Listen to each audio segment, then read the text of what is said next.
Assalamualaikum warahmatullahi wabarakatuh.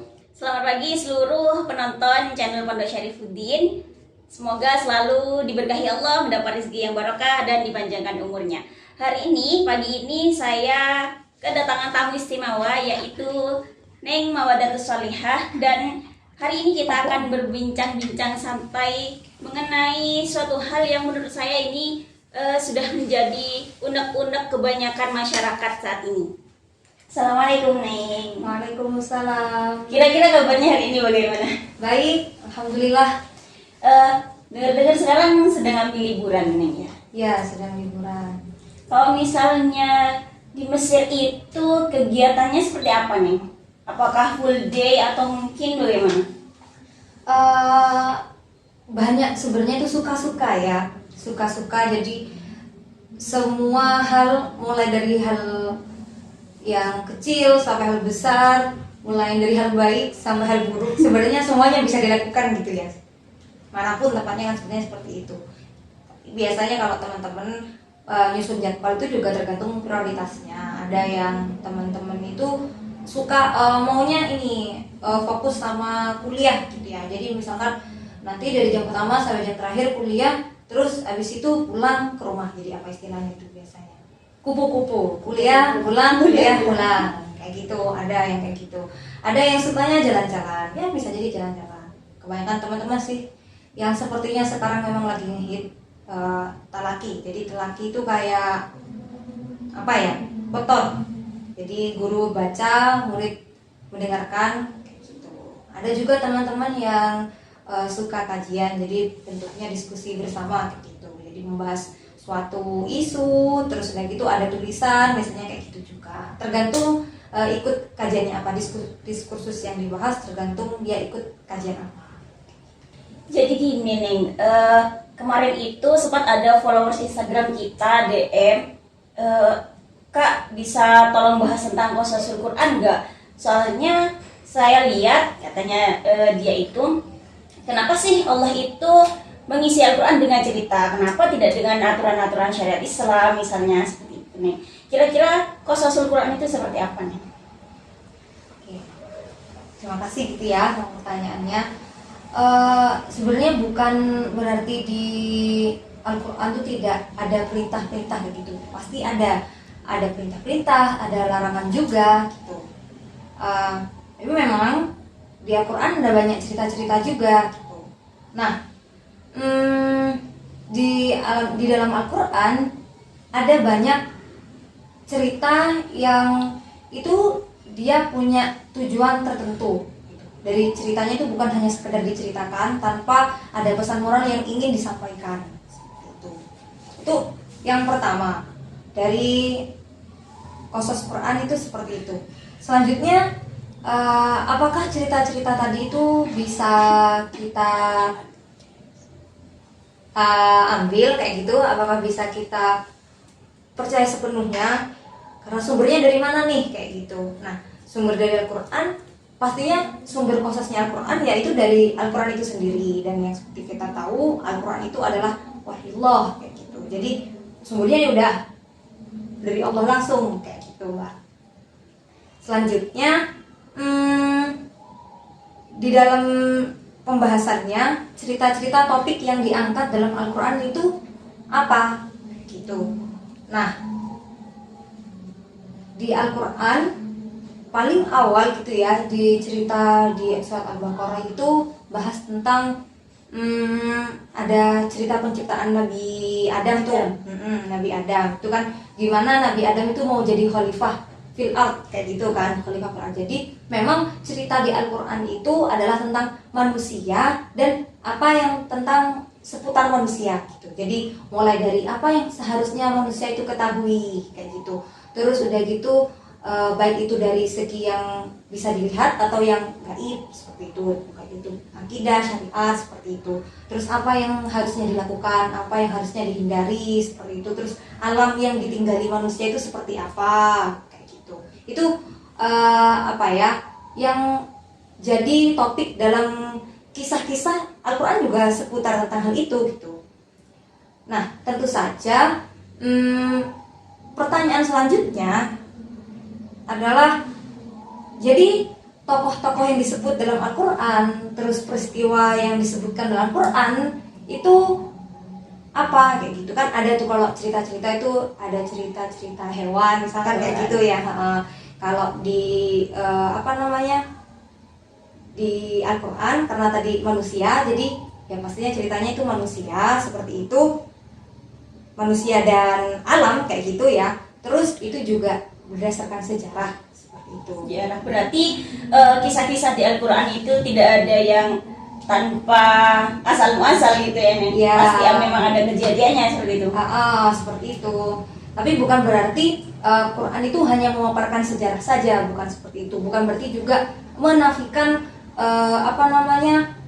sejarah yang lain gitu. Karena sejarah itu kan pasti banyak riwayat. Banyak ya, riwayat, sejarah banyak versi. Banyak versi. Jadi Quran bukan sedang kayak ini loh mengklaim satu-satunya versi kayak gitu, bukan seperti itu. Tapi Quran justru kayak sebagai filter kayak gini. Kalau ada cerita dari berbagai versi, ada yang dari kitab-kitab terdahulu, terus Quran menyajikan ini, Quran menyajikan yang terpilih dari versinya itu seperti ini, seperti itu. Nah, karena tadi disebutkan bahwasanya Quran itu ada pesan moralnya, berarti yang dituju itu siapa kayak gitu. Ini cerita ini mau ditujukan buat siapa? Itu juga kembalinya pada manusia lagi gitu. Jadi dari cerita yang sudah tentang manusia, terus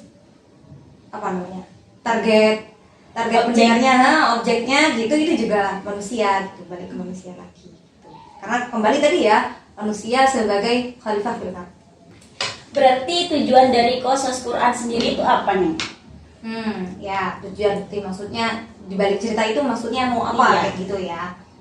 Pastinya pertama Al-Quran itu dustur kayak gitu ya. Jadi acuan kita ke depannya gimana, apa yang harus kita lakukan kayak tadi yang udah dijelasin. Maka pasti yang pertama niatnya adalah tujuannya kayak gitu, tujuannya itu buat iman pastinya, memupuk iman, menanamkan iman, terus kayak gitu syariat itu pasti di balik cerita ada pesan seperti itu.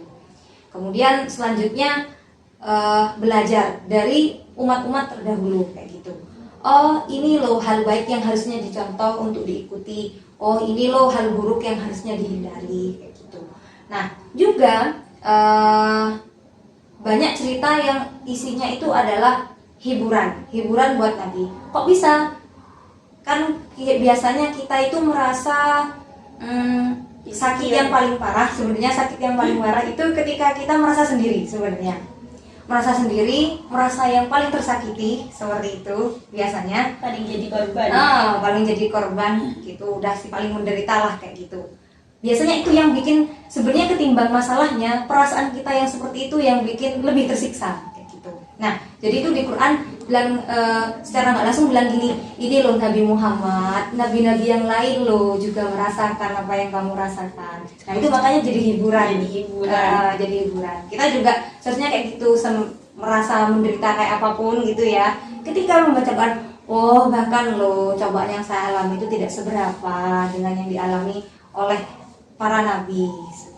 Itu bisa jadi hiburan. Kemudian selanjutnya, cerita itu bukan hanya sekedar disampaikan cerita, tapi juga banyak kekepoan gitu ya. Pertanyaan-pertanyaan yang muncul dari akal itu justru bisa dijawab lebih enteng ketika bentuknya itu cerita. Nggak harus dijawab dengan teori seperti itu. Dan itu juga bisa semacam memotivasi untuk melakukan hal baik. Tadi udah ya disebutin memotivasi untuk melakukan hal baik, juga sebagai kayak nakut-nakuti gitu. Karena adab-adab yang yang digambarkan yang udah digambarkan. Jadi sekarang itu kan banyak gitu nih ya orang yang nge-share cerita-cerita seakan-akan itu dari Al-Quran, dan orang-orang awam ya akan menerima itu dengan secara mentah-mentah gitu kan ya, tanpa memfilter cerita itu. Jadi sebenarnya karakteristik dari Qasasul Quran itu seperti apa? Oh, kalau karakteristiknya ya, sebenarnya dari pertanyaan Mbak ini tadi saya malah kepikiran hal lain. Gimana? Kepikiran hal lain. Jadi itu kayak gini. Masalahnya ketika yang saya rasakan ya, ada banyak hal yang tidak bisa dialih bahasakan. Gitu. Jadi ada satu kata, ketika dicari bahasa Indonesia itu nggak ada padanan katanya seperti itu. Jadi butuh dijelaskan dengan kalimat yang lebih panjang kayak gitu. Kalau memaksakan dia itu tetap menggunakan satu kata kayak gitu, itu justru artinya tidak tersampaikan kayak gitu. Jadi bagaimanapun ketika kita mendengar cerita-cerita Al-Quran sudah beralih bahasa jadi bahasa Indonesia, itu pasti sudah tidak bisa rasanya itu persis ketika membaca qasas itu dalam bahasa Arab gitu. Itu juga yang bikin saya menyadari bahwa ada banyak hal yang seperti itu gitu. Jadi itu yang jadi kewajiban secara langsung gitu ya, secara tidak langsung hal itu menjadi kewajiban kita untuk belajar bahasa Arab agar memahami sesuatu itu dari sumbernya kayak gitu. Jadi ketika tidak mampu itu makanya kita ikut-ikut gitu, ikut-ikut kepada orang yang lebih alim kayak gitu. Nah, saya pun juga masih ikut-ikut gitu ya Mbak ya, masih ikut-ikut gitu, ikut-ikut para mufasir. Nggak ada yang apa yang saya katakan itu belum sampai pada makom ini kata saya kayak gitu, ini pemahaman saya, nggak ada yang seperti itu. Tapi yang saya baca dari pendapat ulama yang juga berbahasa Arab itu, jadi setidaknya kalau Quran itu fasahnya segini gitu ya, terus beliau menjelaskan segini, saya di bawahnya lagi. Ketika saya tidak bisa memahami atasnya, kan setidaknya saya berusaha memahami perkataannya ulama seperti itu. Nah itu sebenarnya poinnya ya. Pertama, jadi nggak bisa proses Quran itu meskipun nanti ke depan misalkan saya menceritakan sesuatu tentang proses Quran itu tidak bakal bisa persis sama dengan yang Al-Quran. Beberapa karakteristik bakal tergerus seperti itu. Nah, kalau qasas Qur'annya sendiri, qasas yang ada di Al-Qur'an, kisah-kisah yang ada di Al-Qur'an, karakteristiknya pertama cara penyampaiannya. Cara penyampaian ceritanya di Al-Qur'an itu tidak dengan satu cara. Bisa jadi diceritakan dengan dengan singkat, bisa diceritakan dengan panjang lebar. Terus ada juga cerita yang dia itu dari awal sampai akhir jalinan ceritanya itu diceritakan lengkap. Ada yang dibikin kayak stage 1 misalkan ya, scene 1 gitu ya, scene 2 ada, terus dari itu 3-nya nggak ada, terus 4 ada. Itu kayak kosong-kosongnya itu bisa jadi dikembalikan kepada hayalannya pembaca, atau kalau nggak gitu memang nggak perlu diceritakan seperti itu. Yang jelas penggambaran dalam Al-Quran itu biasanya penggambaran seperlunya. Jadi menceritakan sesuatu, mendeskripsikan sesuatu itu seperlunya, tergantung dengan konteks yang ingin dijelaskan dan pelajaran yang ingin diambil. Sesuai dengan tujuan dan objek juga. Ya, sesuai dengan tujuan dan objeknya. Nah di Al-Quran itu kan juga bahkan ada ceritanya itu yang sampai diulang-ulang gitu. Nah itu kenapa kira-kira? Oh ya, jadi pengulangan dalam Al-Quran. Nah ada nih ulama yang bilangnya gini, emang ada apa dengan pengulangan? Ya nggak apa-apa lah diulang kayak gitu. Diulang itu, pengulangan itu buruk ketika dia itu nggak ada tujuan tertentu. Dari pengulangan itu nggak ada tujuan tertentu yang melatar belakangi, terus yang bisa dijadikan alasan buat pulang. Itu pertama. Yang kedua, nggak ada tambahannya, nggak ada bedanya gitu ya antara pengulangan yang pertama, cerita yang pertama sama cerita yang kedua. Cerita yang sama persis, benar-benar persis semuanya, itu baru pengulangan yang jelek gitu. Jadi kalau misalkan nggak kayak gitu, kalau ada tujuannya terus udah gitu kalimatnya nggak sama persis, itu bukan pengulangan yang buruk seperti itu. Nah ada juga ulama yang mengatakan pengulangan itu ada faidahnya kayak gitu. Ketika menceritakan ulang itu pasti menambahi sesuatu. Itu ciri khas dari ceritanya Al-Quran ya, bukan cerita-cerita yang lain gitu. Terus udah gitu di Al-Quran juga di Al-Quran itu juga kan Al-Quran diturunnya itu berangsur-angsur. Kalau misalkan cerita itu nggak diulang-ulang, jadi kayak gini Mbak, misalkan saya cerita nih, cerita lagi ada Mbak Husnia gitu ya, lagi cerita bareng Mbak Husnia. Terus udah gitu nanti sama Mbak yang lain kayak gitu. Nanti kan Mbak Husnia cuma dapat cerita yang Nabi Musa aja misalkan kayak gitu kan. Begitu juga pas waktu turunnya Al-Quran gitu, bisa jadi yang berbagai cerita Nabi Musa aja, cerita Nabi Isa aja, dan itu malah ceritanya itu nggak terhimpun kayak gitu. Ada yang bilang kayak gitu ya faedahnya. Kenapa? Itu juga karena cerita itu tidak sama dengan perintah-perintah dengan syariat fardu-fardu. Kalau misalkan hal-hal yang fardu syariat itu kan Mbak Fat ini, Mbak Husnia ini gitu kan, pasti itu bilang ke mbak yang lain, katanya itu kewajibannya gini, larangannya begini. Tapi kalau cerita itu belum tentu disampaikan kayak gitu. Ada yang bilang faedahnya itu seperti itu. Nah, ada juga faedah yang mengatakan gini, itu justru bagian dari bagusnya Al-Quran.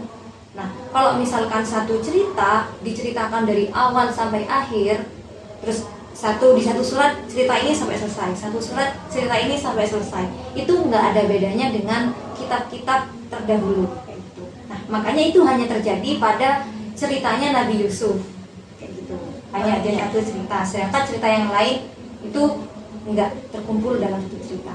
Bahkan ada satu lagi gitu ya, ulama gitu yang bilang, sebentar, bahkan ini sebenarnya perlu dipertanyakan, apakah benar di Al-Quran itu ada pengulangan cerita? Kalau tadi kan secara nggak langsung mengakui ya kalau ada pengulangan di Al-Quran, tapi dengan berbagai macam versi cerita gitu. Kalau yang ini katanya gini, bahkan sebenarnya pertanyaannya apakah memang benar ada pengulangan di Al-Quran? Karena kalau menurut beliau kayak gitu, sesuatu tuh bisa disebut diulang ketika kalimatnya sama persis dan konteksnya dalam suatu surat itu sama persis gitu. Nyatanya di Quran tuh nggak pernah yang sama persis gitu. Cerita itu disampaikan dengan kalimat yang sama persis dan konteks yang sama persis dengan jalinan satu ayat dengan satu ayat yang lain gitu. Berarti nggak ada tikrar. Ada yang bahkan menafikan pengulangan itu dari awalnya. Kalau boleh saya simpulkan sedikit tentang keterangan yang Mawadah tadi, Qasasul Quran itu sebenarnya memiliki tujuan dan karakteristik tersendiri seperti itu. Entah itu sebagai pesan agar kita lebih beriman kepada Allah Subhanahu wa taala seperti itu, dan akhlak-akhlak yang baik, juga syariat Islam yang lain seperti itu. Tadi Neng Mawadah itu sempat menyinggung tentang pentingnya belajar bahasa Arab untuk bisa memahami Qasasul Quran secara lebih mendalam. Jadi teman-teman yang mau mondok segera datang ke Syarifuddin, karena di sini sudah ada program Ummul Qura yang akan mendukung kalian untuk belajar bahasa Arab. Bahkan tahun ini kita akan memberangkatkan 3 santriwati untuk kuliah di Mesir seperti itu. Terima kasih untuk teman-teman yang sudah nonton video ini, dan kira-kira kalian mau request qasas yang mana nih yang akan kita bahas minggu depan seperti itu. Kalian komen di bawah cerita apa yang ingin teman-teman ketahui secara lebih detail gitu ya. Jangan lupa subscribe, like, dan share channel Pondok Syarifuddin. Oke, semoga kita selalu dirahmati Allah. Wassalamualaikum warahmatullahi wabarakatuh. Waalaikumsalam.